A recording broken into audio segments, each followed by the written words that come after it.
With that, it's now time to move on to the one of the most awaited sessions of this, and I would like to really apologize to the team who've been waiting. I know we are running quite behind time here, but the talks have been very nice, and I have not had the heart to interrupt all of them.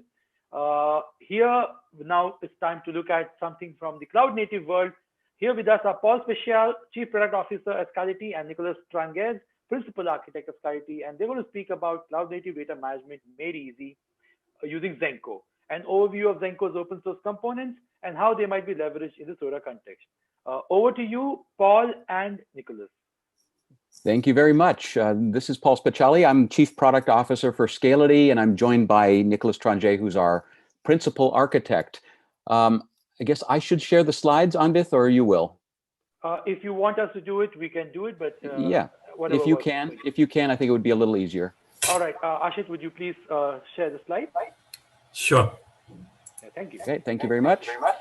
All right, so Scality has been a member of the Open SODA Foundation since earlier this year. We're very happy to participate. What we're going to present today is a quick overview of our open source project called Zenko. Indeed, it is a multi-cloud data controller. I'll start with some comments on the functionality, a little bit on the use cases, since we've heard quite a variety of use cases. Hopefully some of them are quite applicable and relevant to SODA. And then Nicola will follow up and talk a little bit more about the technology. So if you skip ahead, I think you can move maybe 2 slides ahead, and I'll go ahead and dive into the overview. Okay, so what is Zenko? So Zenko indeed is a hybrid and multi-cloud data controller. It's pure software. It is something that came about a number of years ago when our customers started telling us that they were, very happy with the on-premises storage that we're a vendor of, but they really wanted to figure out a way to manage that data with public cloud. So that was their key aim, on-premises and public clouds. We decided back in 2017 to 2016 actually to start the project. We first published Zenko as an Apache 2.0 project in 2017. It is available on GitHub. In the intervening years now, it has actually been embedded in several commercial offerings. You see them listed here. The 2 notable ones I want to draw out are first of all, Fujifilm's Object Archive product embeds Zenko. They're about to make a pull request and actually add some significant functionality to it that I'll talk about in a minute, and our own Scality XDM. So there's quite a bit of commercial adoption. Zenko, a very key aspect is that it is independent of our commercial product offerings. We can deploy it with just public cloud storage, so it can be used with just Amazon and Azure and Google. It can be used with third-party object stores such as Ceph, essentially anything that has an S3 API, and it can be used with NAS systems such as an Isilon or a NetApp. Okay, so if you move ahead to the next slide, please. So what is sort of the core way to think about the functionality of Zenko? There's really 4 things. Number 1, it is an S3 server. It's an S3 API endpoint, and it does maintain an S3 namespace. So it has the concept of S3 style buckets, objects, S3 style metadata. It manages that namespace across the various backend locations, whether they're on-prem or in public cloud. It also provides API translation. So northbound to the application, it presents S3. On the backend, it supports the native API of the underlying cloud or the underlying storage system. It also does support extended metadata. So this is via the S3 protocol. They have the concept of these extensible metadata tags. That is supported. And we provide a search capability on top of metadata. So for example, run a search that finds all objects with the author named Paul. It will return the keys of the objects that match that.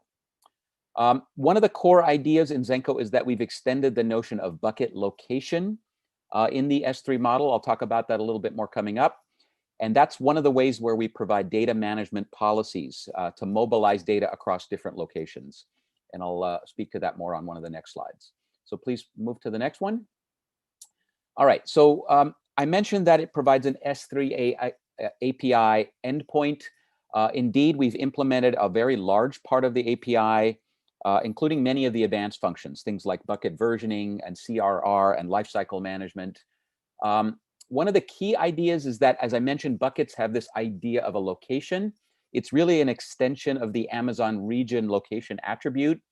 Location can be thought of as an endpoint address, something like a cloud and a regional location in Amazon, and a container name, bucket name in Amazon or a container in Azure.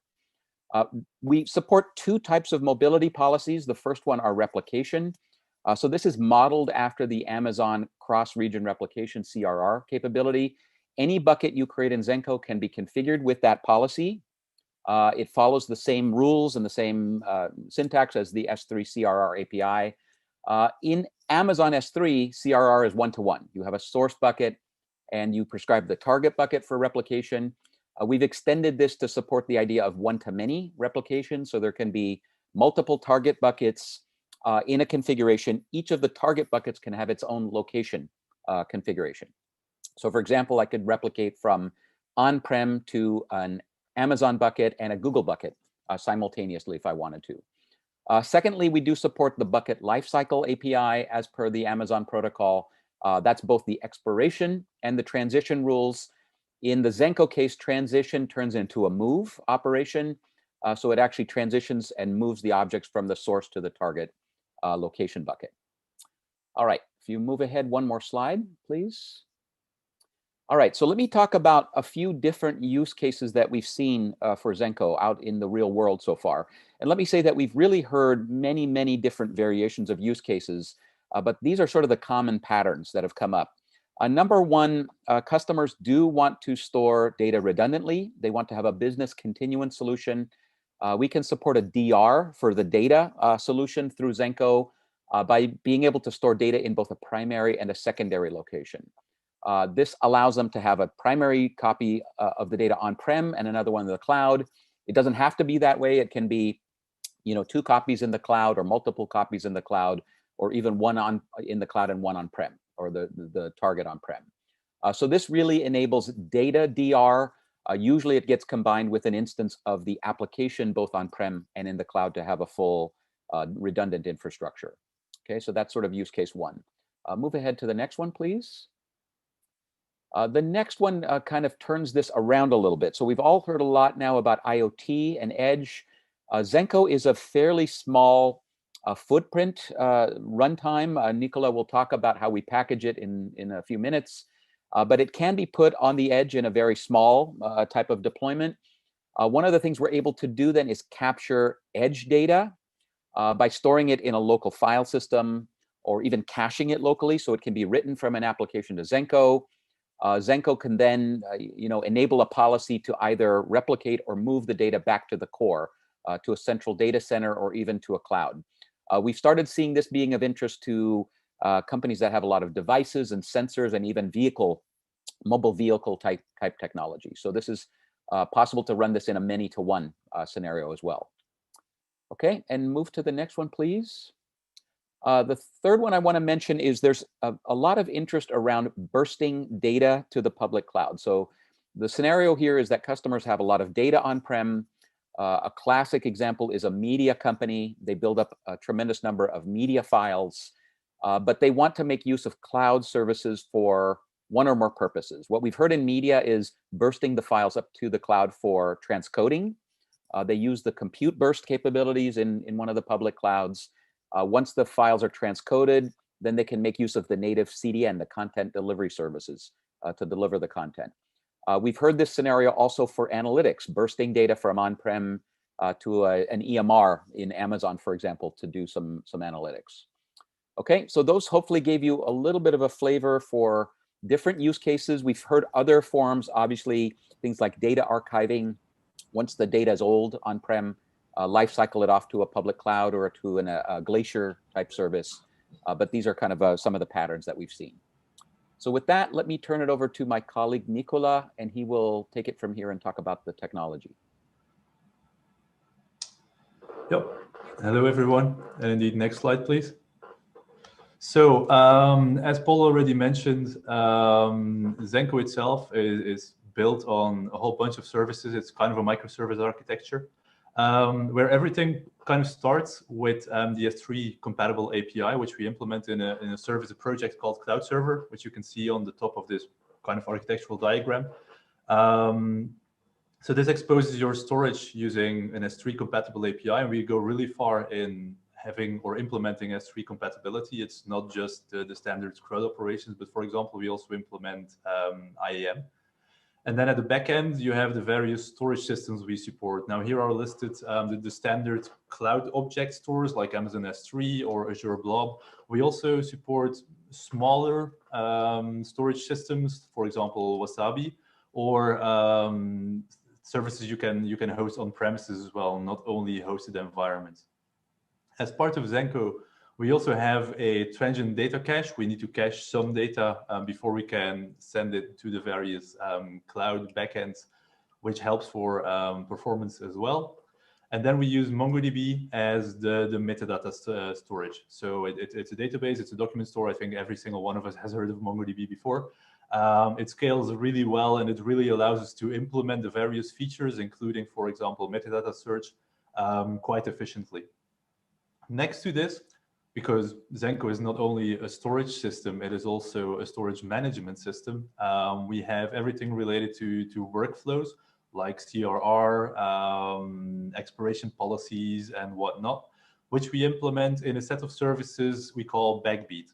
There are Backbeat consumers and Backbeat producers. And Backbeat in the internals uses Kafka, which is a very scalable queuing system, which we deploy as part of Zenko. And then we have the Backbeat producers, which will put items in the Kafka queues.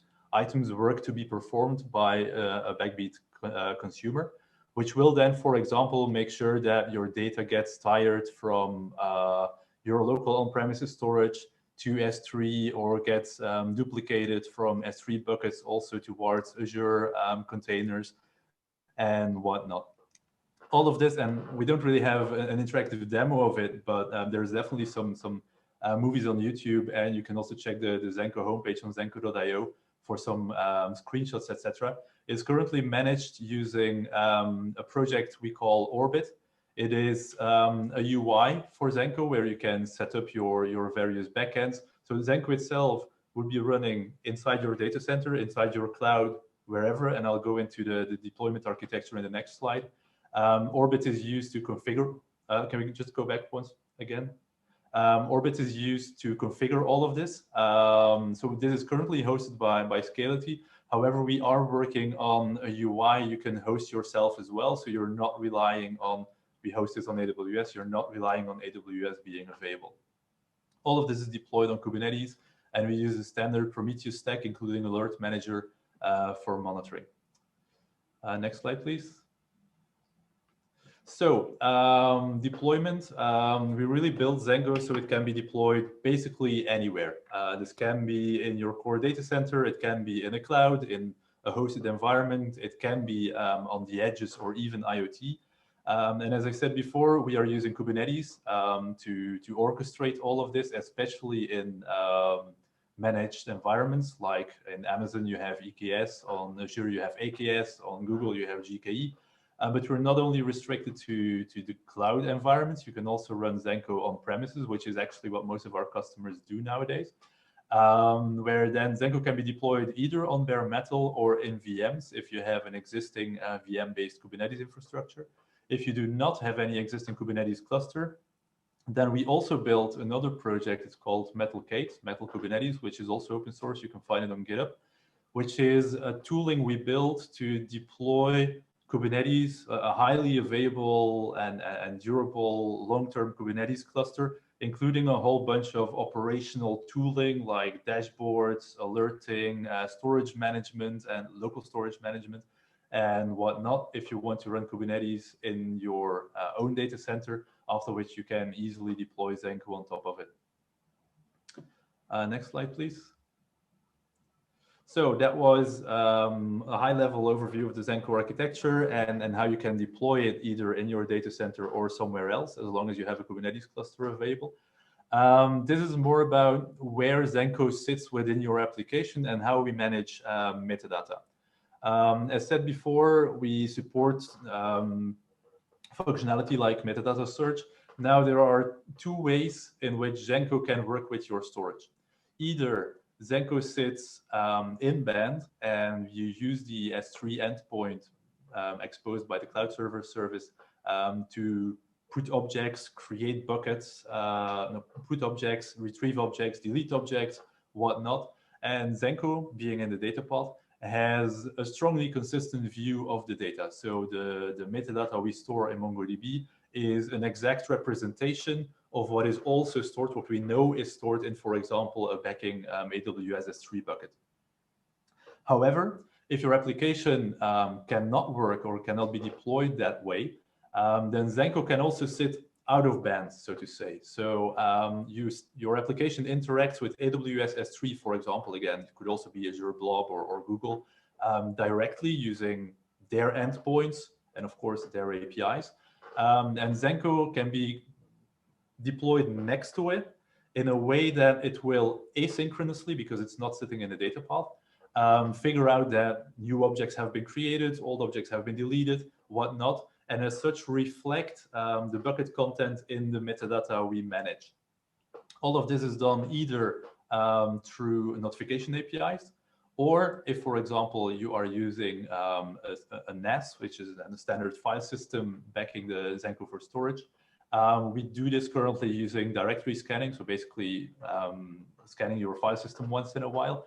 We could look at integrating with triggers, notifications that certain NAS offerings have as well, but currently that has not been implemented. So I hope it's clear to everyone how there's two ways to interact with Zenko, or your application to interact with Zenko. Either Zenko in band, everything is consistent, and if you put an object and you do a bucket listing immediately afterwards, you will see that object, or you do a metadata search, you will get that object in the result.